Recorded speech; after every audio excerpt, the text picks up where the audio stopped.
de la segunda, como una condición para enriquecer a grupos, pero generando entonces una pirámide contraria, donde ahora el grupo que está en la punta de la pirámide, que representa probablemente un 2%, un 2,5%, está aplastando y devorando la economía de la parte de la zapata de la pirámide, que es la sociedad dominicana. Me río de una persona que yo he respetado mucho, que es Temístocles Montá, que recientemente, supuestamente haciendo un acopio de ajuste de medición, dice que la pobreza ha disminuido, cuando lo que sentimos a diario es como los pobres sin alternativa tienen que pasar a agredir las áreas verdes y tienen una situación de detrimento creciente, donde prácticamente se vuelcan sobre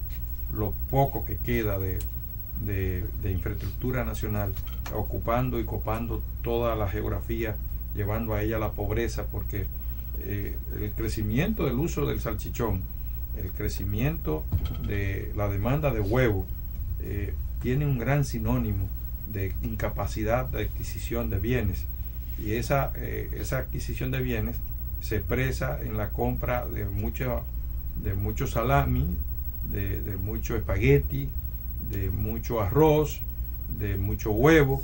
¿Por qué? Porque no pueden comer, no pueden comprar otra cosa. Entonces, hablar que la pobreza se ha reducido es una posición que a mi profesor, que yo admiré por mucho tiempo, ahora me da pena oírlo hablar de esa manera, porque eso es parte de que con la actitud de manejo consciente de que están hablando mentira, se quiere seguir engañando a la sociedad y a la población.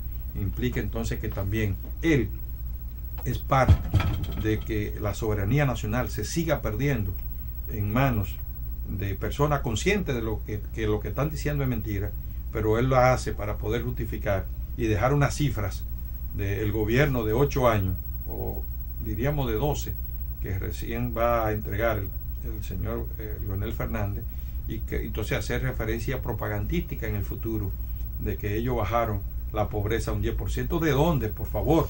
Si el plan Solidaridad, que empieza en el gobierno de Hipólito, hoy se ha multiplicado prácticamente por 10,000, porque hay más pobres, ¿cómo bajó la pobreza? Entonces, hay una actitud de engaño. Todo baja en el discurso, Juan, todo baja en el discurso. Por eso yo le decía el tema de la especulación. Tenemos un presidente que sale a dar cátedra a organismos internacionales, a gobiernos de países grandes, cuando aquí la especulación es el pan nuestro de cada día. Y funcionarios que después de 8 años de estar ahí, hoy vienen a plantearnos los problemas y de cómo enfrentar los problemas si no lo han hecho durante 8 años. Son los dilemas de esta sociedad. Estamos conversando con el ingeniero Juan Espaillá, un empresario del área de los combustibles, y abordando el tema de la soberanía nacional de diferentes ángulos. Vamos a una brevísima pausa y retornamos con nuestro invitado para abordar entonces más específicamente el tema de los combustibles. Vamos arriba, señor director.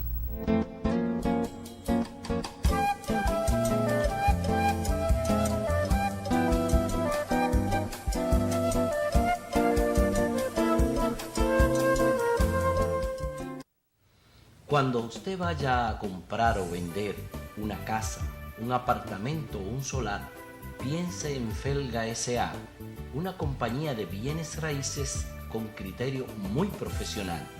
Pero igual, si su interés es alquilar un inmueble, piense en nosotros. Felga S.A. está ubicada en la calle Ramón Santana, esquina Máximo Gómez, en la zona universitaria, con los teléfonos 809-682-7202, 809-688-5593. Recuerde que para comprar o vender o alquilar su casa, piense en Felga S.A.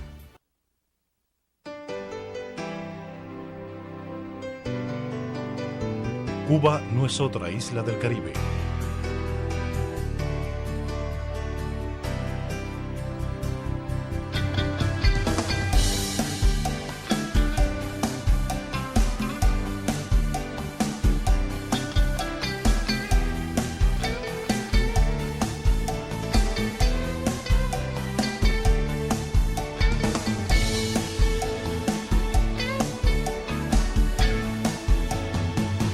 Cuba es la isla.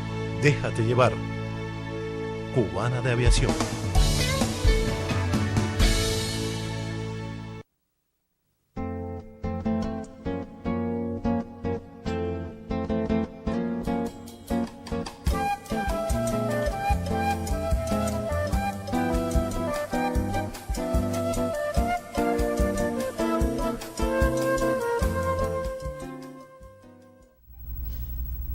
Seguimos en su espacio Voz para el Cambio, conversando hoy con Juan Espaillá, ingeniero y empresario del área de los combustibles. Estamos viendo el tema de la soberanía a partir incluso del tema de los alimentos, del tema de la producción nacional, de la producción local. Si no hay producción local de elementos básicos, el desempleo va a seguir caminando, pero además el costo de la vida seguirá disparándose. Mientras tanto, algunos funcionarios o allegados a Palacio van a seguir haciendo los grandes negocios con las importaciones, y en esto se plantean un montón de distorsiones. Espaillá tocó el tema de Hugo Chávez, Venezuela, un poco en referencia a lo político, pero a propósito de Venezuela y de Hugo Chávez, quiero que veamos el tema de Petrocaribe, el tema de los combustibles, y parece que aquí importamos petróleo por un lado de Venezuela, con la facilidad que da Petrocaribe, con precios más o menos favorables a la República Dominicana, incluso con financiamiento, pero me imagino que también llega petróleo por la vía del mercado anterior o con los precios de Texas. Entonces es posible que aquí tengamos dos precios de importación de petróleo. Yo no manejo el tema, pero Espaillá sí lo maneja. ¿Cómo anda el tema de Petrocaribe? El cumplimiento del gobierno con los acuerdos de Petrocaribe, porque hay un componente en términos del financiamiento de que debe ser usado estos recursos para apoyar la producción nacional. Sin embargo, parece que las cosas no están planteadas por ahí. El programa Petrocaribe, ¿hasta dónde favorece o no al pueblo dominicano o solo favorece al gobierno? ¿Cómo andan los análisis, el enfoque, la visión de Juan Espaillá con el tema Petrocaribe y los combustibles en la República Dominicana? Mira, Torres, realmente la hermana República de Venezuela es una fuente viable para que nosotros podamos suplirnos de combustibles.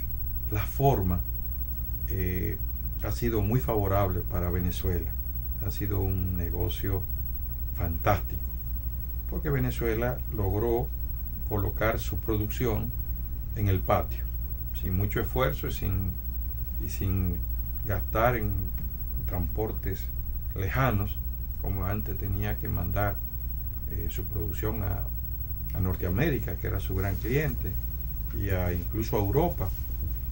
Resulta que ahora lo puede hacer en el patio, y eso es favorable, pero también es favorable para ellos el lograr fijar por un contrato un precio de bolsa. Una decisión del presidente Fernández fatídica. Yo no estaba de acuerdo con que nosotros fijáramos un acuerdo de compra con el precio de bolsa. ¿Por qué? Porque sabemos que el precio de bolsa es un precio especulativo, es un precio ficticio por el origen mismo de las bolsas. Las bolsas las han creado los grandes capitales y se han convertido en el carro, en el instrumento que carga lo que hoy es el imperialismo. El imperialismo es una estructura, no un gobierno, ni un pueblo. Es una filosofía de manejo de los grandes capitales, donde el que no produce un bien ni lo consume se hace dueño de ese bien para especular en contra del consumidor. Entonces, si la bolsa es ese instrumento, que es el carro donde se monta el imperialismo para crecer y aplastar los pueblos, imponer, por ejemplo, políticas como que los software y los programas de computadora, eso hay que pagarlo. Cuando la revolución capitalista del 1787 de Francia liberó a los pueblos al derecho al conocimiento, Así que un software pasa a ser no es una herramienta para aumentar el conocimiento, sino que es una mercancía para el imperialismo, para el capitalismo. Es una herramienta de conocimiento y está libre de acceso y libre de impuestos y libre de todo. Pero el imperialismo le dice a estos pueblos, no, eso hay que cobrarlo. Y a mí una ley, que el que viole esa ley es penalizado y perseguido. Entonces, de buenas a primeras, al que anda ahora con un CD de algo, aparece una entidad del Estado y dice, hey, usted es un violador de la ley. Pero ¿y qué ley estoy violando? Quiero conocimiento. ¿Qué es lo que yo llevo? Llevo un pollo, una gallina que me lo robé. Yo lo que llevo ahí es conocimiento, posibilidad de aumentar mi acceso al conocimiento, que es lo que hizo Napoleón Bonaparte cuando conduce militarmente a la sociedad francesa en procura de eliminar la esclavitud y con ello instaurar un régimen, un medio de producción capitalista donde se le pagara un salario, pero que tenía como principio básico, y lo sigue teniendo, el libre conocimiento, el libre juego de las ideas. Por eso florecen las ciencias, crecen las universidades con la revolución capitalista, porque cada vez que Napoleón entraba a un imperio de estos que tenía cogido todo para subyugar a sus ciudadanos, abría los palacios y los convertía en biblioteca, y ese conocimiento era o es la panacea de que el capitalismo pudiera llegar a la producción que hoy ha logrado. Pero el imperialismo lo quiere ahora para ellos, y quiere la producción del bien, y quiere la producción del conocimiento, lo quiere todo, y usa como instrumento la bolsa. Entonces nosotros, Leonel Fernández, cae en el juego de llegar a un acuerdo para fijar el precio de bolsa. ¿Cuál es la realidad del precio de bolsa? ¿La actitud de Chávez es una actitud imperialista? No, pero es defender los intereses de Venezuela. Él tiene su sociedad. Si yo fuera Chávez, hubiera hecho lo mismo. Yo no condeno a Chávez. Yo evalúo las decisiones de mi gobierno cuando el propio Fernández sabe que él ha pronunciado públicamente que en los precios de bolsa hay un incremento entre los precios reales que realmente se comercializa y lo que la bolsa publica, que anda entre un 30, según el propio Fernández, de un 30 a un 35%. Lo declaró hace apenas 4 años, 5 años, en medios internacionales y locales. Pero yo puedo hablar de un estudio que yo fui parte. En el 2004-2005, la Comisión Latinoamericana de Empresarios de Combustible creó una plataforma conformada por los colegas de Chile, los colegas de Argentina, República Dominicana, la que yo representaba, y también participaron los colegas de Costa Rica, para estudiar el tema de los precios mundiales de los combustibles. Y allí llegamos de que pudimos identificar que en el mercado de los combustibles había una sobrevaloración por los famosos manejos de las bolsas, que la creó el capital petrolero primario, nacido en las entrañas de aquel capitalista que se llamó Rockefeller, que fue parte de la estructura de la historia de los combustibles, que logró a través de la bolsa, en el tiempo, ya muerto él, poder subirle el precio al petróleo.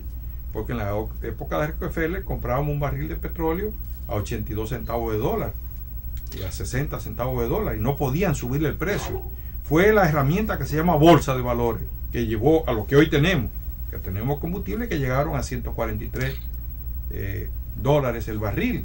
Entonces, ese instrumento nosotros lo estudiamos en una intervención muy locuaz, muy fluida, y se definió que los precios de bolsa alteraban el precio de los combustibles entre un 15 y un 45%. Yo aporté documentos, de que en República Dominicana en el 2003, que ya teníamos la ley de hidrocarburos, fijamos como precio la gasolina regular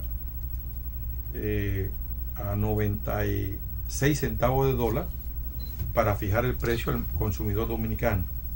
Y resultó que yo logré obtener documentos de que en ese momento, en esa semana, la refinería dominicana de petróleo le compró un excedente que había de gasolina regular en Chile.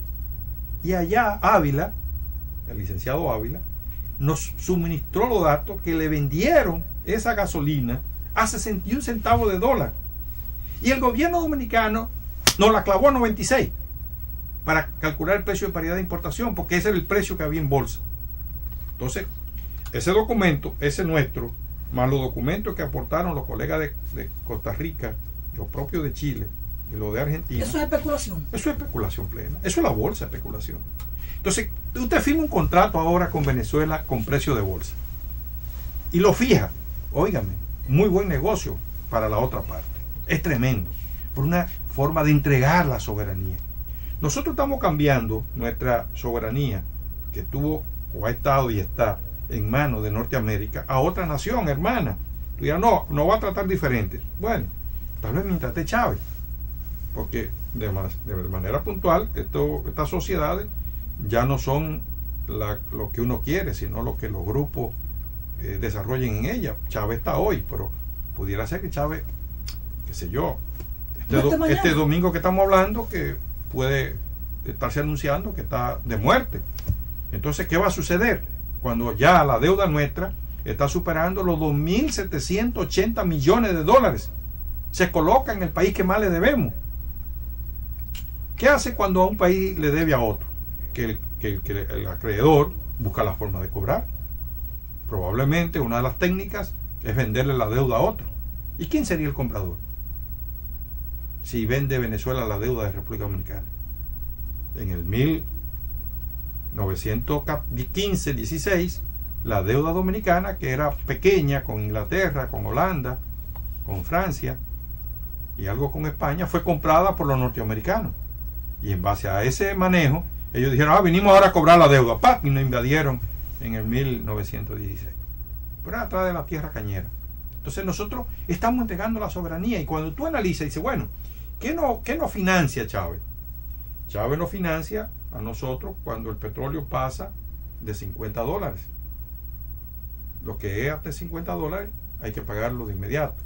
¿Y qué es lo que pasa después de $50 cuando el petróleo hoy, por ejemplo, que está a $87?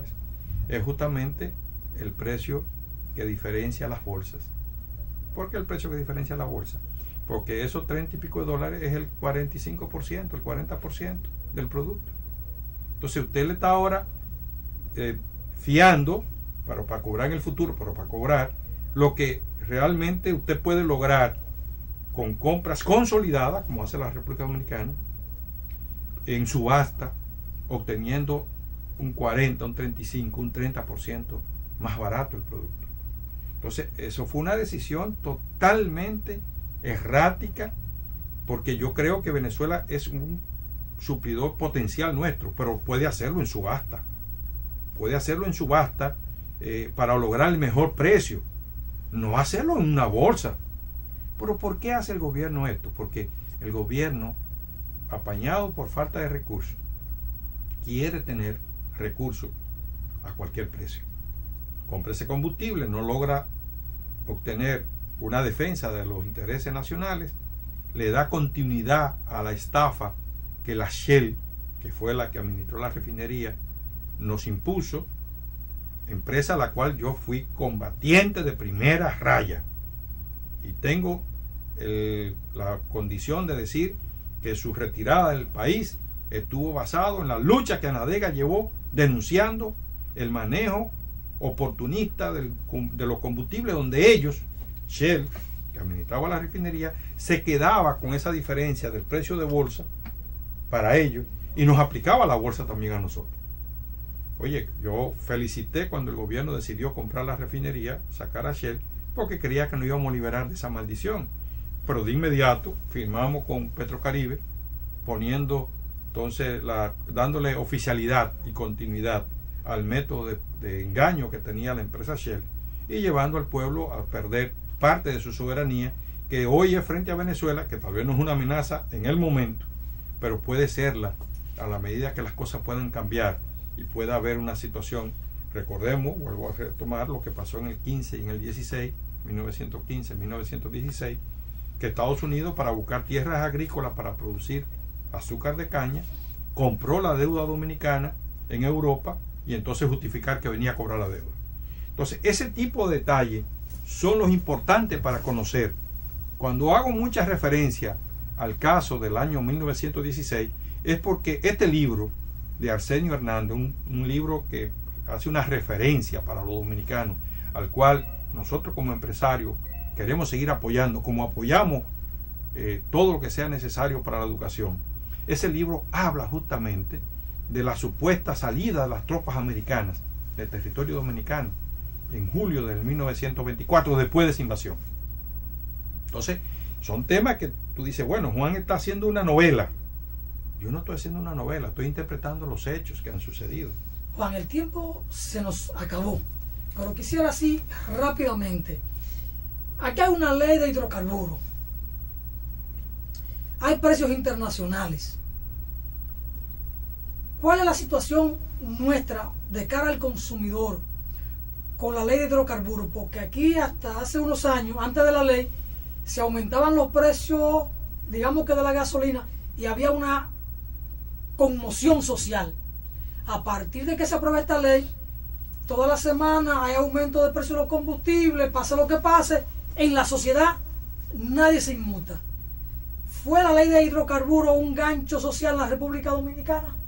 Sí, ha sido un fiasco. Ella es la que ha acelerado la destrucción del aparato productivo nacional, porque esta ley es una ley que fue creada con mucha euforia por sus actores de la época, encabezada por un colega ingeniero, presidente de la Cámara del Senado, Ramón Alburquerque, que consideró que había logrado la panacea para que los gobiernos no pierdan su capacidad económica, y él se jactó de decirme a mí que el gran éxito de esta ley significaba que ya los impuestos no iban a tener que ser, no tenían que volver a ser discutidos en el Congreso, porque se había creado la estructura, la indexación de los impuestos a partir de la inflación que sufriera la República Dominicana. Y no se dio cuenta que él creó una ley que se come a la propia sociedad dominicana, porque ella se convirtió en un instrumento de inflación, ya que cuando la inflación sube, imaginémonos que nosotros hemos rondado entre un 7 a un 9%, supóngase que la inflación fue un 8% este año, pero resulta que ahora yo subo los combustibles trimestralmente en 8% de impuestos para ajustarlo a esta ley, pero cuando yo aumento los combustibles en ese 8%, ese aumento provoca ahora otra inflación, y esa otra inflación va a provocar que en el próximo trimestre yo, al ajustar nuevamente los impuestos de la ley de hidrocarburos, para ajustarlo y darle al gobierno las herramientas económicas, según Ramón Alburquerque, de no tener que andar pidiendo ni de rodillas ni de limosna, vuelve ese aumento a crear otra inflación. Entonces, la inflación va a ir creando una espiral que ha llevado que nuestro consumidor hoy haya salido del aparato productivo, nuestro productor hoy haya salido del aparato productivo, porque ya no puede competir con ninguna otra nación. Y de buena primera, el gobierno tiene un paquetón de dinero, porque somos ahora una economía de servicio.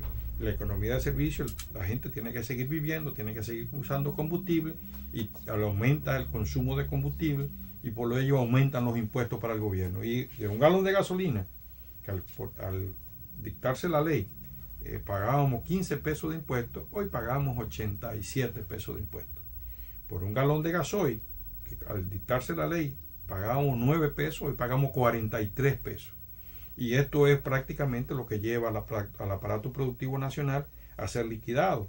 Si los productores de azúcar, que hoy están logrando una producción de 13 quintales de maíz por tarea, tienen que bombear, y así tiene que ser, porque aunque en Azua, en la plena de Azua, en la parte oeste, tenemos el canal que viene de la presa de Sabana Yegua, así no sucede en la parte este de la plena de Azua, que hay que hacerlo por bombeo, cuando nuestro productor tiene que meter una bomba en servicio, ya sea usando la energía eléctrica, que está sumamente cara, producto de esa misma ley de hidrocarburos, que establece como punto de referencia para cambiar la tarifa eléctrica el precio de los combustibles, o que él use un motor de combustión interna, inmediatamente tiene que comprar un gasoil, como está hoy, al precio de $5.55, este productor no puede producir ese maíz en competencia con un productor americano que está comprando el mismo gasoil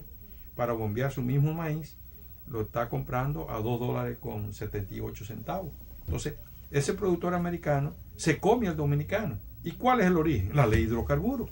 Entonces, esa ley de hidrocarburos es una especie de espada de Damocles contra el pueblo dominicano y una herramienta para que los gobiernos aumenten su control oligárquico y su riqueza en procura de que ellos vivan mejor y desarrollen una vida de gran holgura económica. Legaliza la especulación, porque Temístocle Montaz admitió que estaban violando la ley porque el gobierno necesitaba recursos frescos. Sí, hacen de todo, porque tampoco la cumplen la ley, juegan con ella y con ello están destruyendo incluso la propia refinería dominicana de petróleo.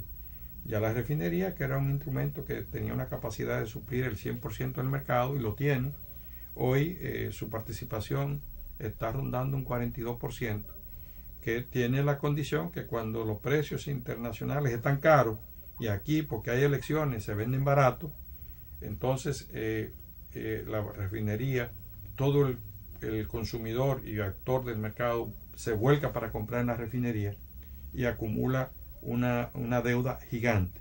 Ahora, cuando los precios cambian, como está sucediendo ahora, que internacionalmente están baratos, pero aquí se siguen vendiendo caros porque ya pasaron las elecciones, entonces resulta que ese consumidor y actor del mercado ya no va a la refinería a comprar, sino que él importa y compra barato y vende caro y se gana mucho dinero.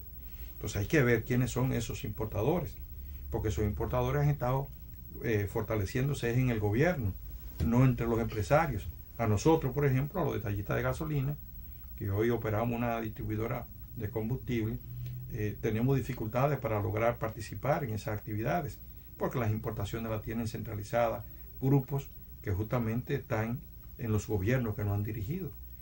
Porque tenemos situaciones que hoy mayoritariamente del gobierno que nos dirige tiene esa participación, pero también hay actores de otro gobierno que se han mantenido siendo parte de una repartición en menor grado de ese botín oportunista que tiende necesariamente a liquidar la refinería dominicana de petróleo.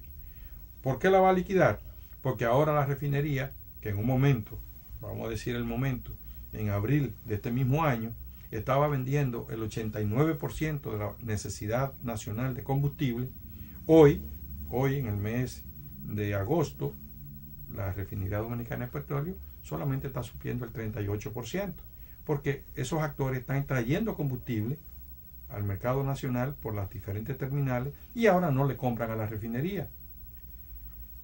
Por eso, Anadegas, bajo el criterio de favorecer a la sociedad dominicana, planteó que no se siguiera usando el precio para devolverle a la refinería lo que le quita el manejo irresponsable de la ley, sino que se incluyera en el presupuesto del año 2013 los 4.900 millones de pesos de déficit que se generó de esta época hacia atrás en la refinería dominicana de petróleo.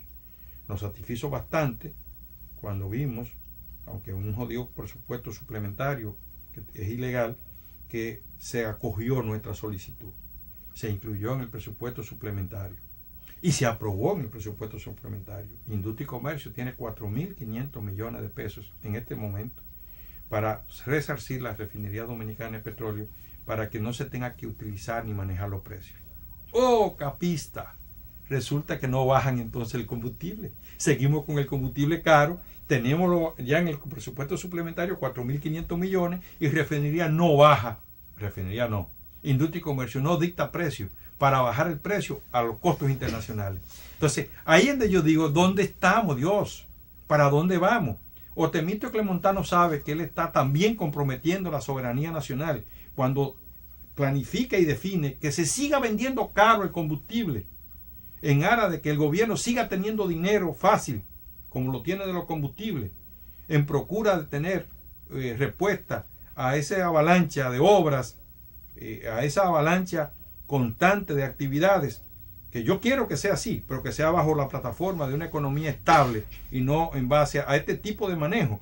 Si ya tenemos los 4.500 millones de pesos en el presupuesto suplementario, un presupuesto cuestionado, pero ya